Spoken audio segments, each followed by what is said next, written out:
नमस्कार, सच्ची रिपोर्ट में आपका स्वागत है और मैं हूं आपके साथ निकिता श्रीवास्तव। आइए रुक करते हैं तमाम बड़ी खबरों का। प्रसिद्ध स्त्री एवं प्रसूति रोग विशेषज्ञ डॉक्टर सोनल परिहार कांस फिल्म फेस्टिवल 2026 में रेड कारपेट पर अपनी उपस्थिति दर्ज कराने के बाद जोधपुर लौट आई हैं। रविवार को आयोजित प्रेस कॉन्फ्रेंस में उन्होंने फ्रांस के कांस में बिताए गए अपने अनुभव साझा करते हुए कहा कि यह सफर केवल व्यक्तिगत उपलब्धि नहीं बल्कि भारतीय महिलाओं, डॉक्टरों और छोटे शहरों से आने वाली प्रतिभाओं के लिए एक प्रेरणादायक संदेश है। डॉक्टर सोनल परिहार ने कहा कि वर्षों तक ऑपरेशन थिएटर में मरीजों की सेवा करने के बाद दुनिया के सबसे प्रतिष्ठित फिल्म्स और फैशन मंचों में से एक कांस फिल्म फेस्टिवल के रेड कारपेट तक पहुंचना उनके लिए किसी सपने के सच होने जैसा था।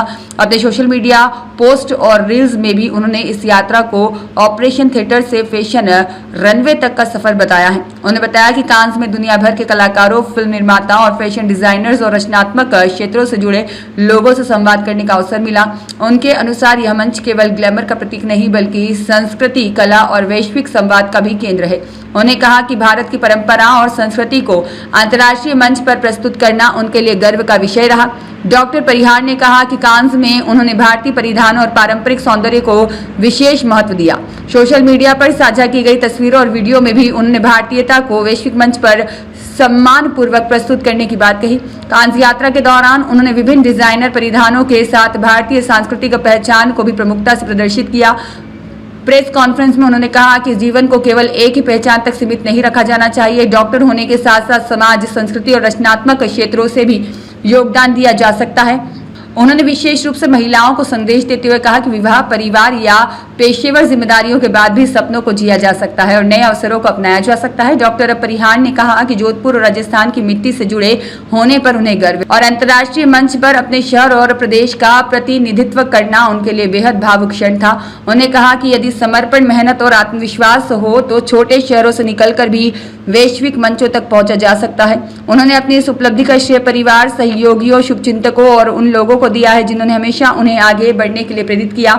डॉक्टर परिहार ने कहा कि कांस की यह यात्रा उनके लिए एक नई शुरुआत है और वह भविष्य में भी चिकित्सा सेवा के साथ साथ महिला सशक्तिकरण, संस्कृति और सामाजिक सरोकारों से जुड़े कार्यों में सक्रिय भूमिका निभाती रहेंगी।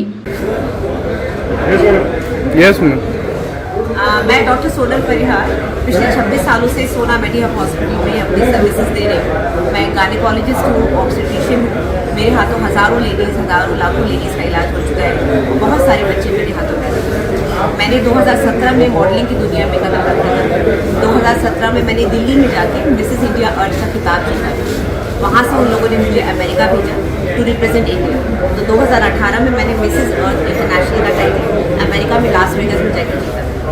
उसके बाद मेरी जर्नी शुरू हुई अर्थ जर्नी। मेडिकल मैंने कभी नहीं छोड़ा। बहुत से लोग मुझे पूछते हैं कि आप अभी भी प्रैक्टिस करती हैं। हाँ जी, मैंने मेडिकल कभी नहीं छोड़ा। मेरी प्रैक्टिस अभी भी चल रही है, फुल फ्लेजेड चल रही है। 24 आवर्स में अवेलेबल है कम्युनिकेशन। 2018 में मैंने यूट्यूब शुरू किया, आस्क गायनेकोलॉजिस्ट, जिसमें मैंने जो लेडीज़ हैं, जो आम जनता है, उनको अपने प्रोफेशन के बारे में, उनकी बीमारी के बारे में आम लैंग्वेज में बताना शुरू किया। उसको मुझे इतना अच्छा रिस्पॉन्स मिला कि आज 3 मिलियन फॉलोअर्स हो चुके हैं और अभी भी बढ़ रहे हैं। तो उसमें मैं अपनी कंसिस्टेंसी पूरी बरकरार रखी।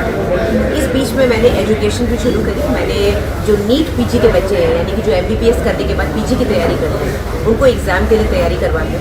उसके लिए मैंने ऑनलाइन प्लेटफॉर्म्स में पढ़ाया। मैंने मणिपाल में पढ़ाया, मैंने डॉक्टर पॉलरिस, इवन अन अकेडमी में काम किया। और अब वो प्लेटफॉर्म्स छोड़ के मैंने खुद का कोर्स शुरू किया जो मेरी वेबसाइट पे अवेलेबल है for the doctors and for the students. इसके बीच में मैंने एक कन्नड़ मूवी भी करी क्योंकि उसकी शूटिंग जोधपुर में हो रही थी। मैंने कभी भी मॉडलिंग को और मूवीज़ को कभी इतनी इंपॉर्टेंस नहीं दी कि मैं अपना प्रोफेशन छोड़ूं, लेकिन साइड बाय साइड अगर कोई मौका आता है तो मैं उसको नहीं छोड़ती, बिकॉज मैं बहुत पैशनेट हूँ और मुझे लगता है मेरे अंदर काफ़ी टैलेंट है जो मैं लोगों को दिखा सकती हूँ। इट इज़ नॉट कि मैंने मेडिकल चूज़ करा है तो मैं सिर्फ डॉक्टर बनके ही रहूँगी। मैंने काफ़ी चीज़ें और भी करी हैं और सब पे मुझे बहुत सराहना मिली, बहुत अच्छे से सब कुछ किया। कांस का मेरा जो डेब्यू है अभी 2026 मई में, 21, 22 और 23 मई को मैंने रेड कार्पेट वॉक किया है। ये एक ड्रीम कम ट्रू है, जो कि कभी शायद कोई सपना देखता हो इस बारे में, क्योंकि बहुत मुश्किल से लोगों के पास आता है। तो मैं ये कहना चाहूँगी, मेरे पास ये मौका आया। पहले तो मैंने 2-3 दिन सोचा कि मैं क्या करूँ, लेकिन फिर मुझे लगा इतना अच्छा मौका आया, इसको छोड़ना नहीं चाहिए। फिर मैं गई मिसेस इंडिया अर्थ की स्पीकर बन के मैं गई। वहाँ पर मैंने नेचर एनवायरनमेंट से प्रेरित ड्रेसेस पहनी। मैंने अपने खुद का जो मेरे पर्सनालिटी है उसको दिखाया। मैंने बालों में एंजल्स लगाए थे। एंजल्स यानी कि छोटे छोटे बच्चे जो भगवान भेजते हैं, जिनको मैं पैदा करवाई, उनको मैंने बालों में पहना।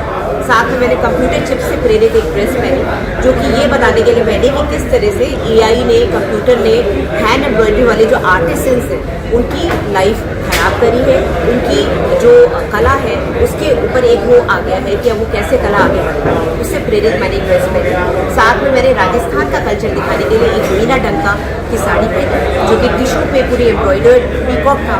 साड़ी का पन्नू हैवी था, साड़ी का ब्लाउज हैवी था। उसी से प्रेरित सारी ज्वेलरी और ये सब मैंने पहन के अपने कल्चर को भी दिखाया। तो कांस में मैंने फिल्म स्टार्स के साथ वॉक किया। मैंने फ्रेंच मूवी बैठ के देखी, क्योंकि उसकी स्क्रीनिंग अलग अलग टाइम पे होती है। तो जो टाइम मुझे मिला उसमें फ्रेंच मूवी चल रही थी। उन सारे एक्टर्स के साथ मैंने रेड कार्पेट वॉक किया। एक बहुत ही अलग out of the world feeling थी। लिमोसिन से मुझे रेड कार्पेट के बीच में उतारा गया। चारों तरफ लाखों हजारों फोटोग्राफर्स, वीडियोग्राफर्स सब नाम चिल्ला रहे होते हैं आपका। So it was a very good feeling. तो मैंने अपने आप को दिखाया, अपने प्रोफेशन को दिखाया कि एज अ डॉक्टर हम ये भी कर सकते हैं। हम अपनी मल्टी डायमेंशनल सक्सेस को सेलिब्रेट कर सकते हैं। एज ए यूट्यूबर मैं वहाँ पर गई, मिसेस इंडिया की स्पोक्स पर्सन बन के गई, एज एन एक्टर गई और एक स्ट्रॉन्ग मैसेज लेके गई कि आपको एक आइडेंटिटी के साथ रहने की जरूरत है। आप अपनी मल्टीपल वर्जन्स क्रिएट कर सकते हैं और सब में अच्छा कर सकते हैं, एक्सेल कर सकते हैं, अगर आप में हिम्मत है और आप में आत्मविश्वास है। आगे आपका क्या क्या प्रोजेक्ट रहेगा इसके बाद? आगे मैं यही बोलूँगी कि मेरा मेडिकल प्रोफेशन जैसा चल रहा है मैं उसको और आगे बढ़ाऊँगी, उसमें कोई कमी नहीं रहेगी। लेकिन साथ में अगर मुझे कोई अच्छे एक्टिंग रोल्स मिलते हैं जो कि मेरी पर्सनालिटी और मेरी एज को सूट करते हैं और जिसमें मेरे प्रोफेशन का, मेरी डॉक्टरी का ज़्यादा लॉस नहीं होता है, तो मैं बिल्कुल जाना चाहूँगी। क्योंकि मेरे को लगता है मेरे में काफ़ी सारा हिडन टैलेंट है जो अभी तक आया नहीं है। तो मैं बिल्कुल उसमें काम करना चाहूँगी, पॉडकास्ट चैनल्स में जाना चाहूँगी और अपनी स्टोरी बताना चाहूँगी। Thank you.